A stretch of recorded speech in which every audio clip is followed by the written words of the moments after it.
राज्य शासनाच्या आरोग्य सेवा आयुक्तालयातर्फे दरमहा जाहीर होणाऱ्या आरोग्य कार्यक्रमांच्या राज्यस्तरीय रँकिंगमध्ये अहिल्यानगर महानगरपालिकेनं प्रभावी कामगिरी केली आहे। जानेवारी 2025च्या रँकिंगमध्ये महानगरपालिकेनं 10वा क्रमांक मिळवला आहे।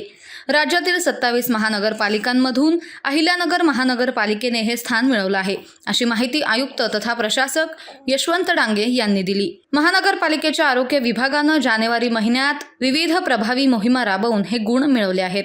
PCPNDT, NVBDCP, DNGUE औषधे, RKS या 5 मुद्द्यांमध्ये विशेष गुण मिळवले आहेत।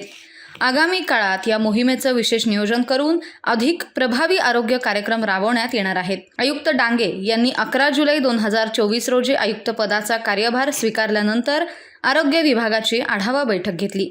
या बैठकीत महत्त्वाच्या सूचना देऊन कार्यपद्धतीत सुधारणा करण्याचे आदेश दिले होते।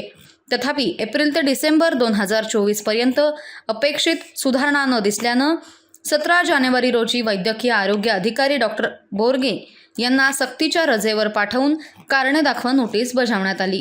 त्यानंतर आयुक्तांनी स्वतः लक्ष घालून जानेवारी 2025च्या रँकिंगमध्ये सुधारणा करण्यासाठी योग्य त्या उपाययोजना केल्या। त्यात आयुक्तांच्या नेतृत्वाखाली 12 आठवड्यांचं डेंगी मुक्त अभियान विविध प्रभागात प्रभावीपणे राबवण्यात आलं।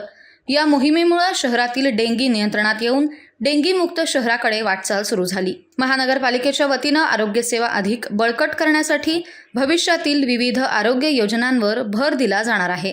मातृ आणि बाल आरोग्य सुधारणा, कुटुंब नियोजन आणि लसीकरण कार्यक्रमांचे व्यापक आयोजन, संक्रमक असंक्रमक रोग नियंत्रणासाठी विशेष उपक्रम, तंत्रज्ञानाच्या मदतीने आरोग्य व्यवस्थापन अधिक प्रभावीपणे राबवलं जाणार आहे।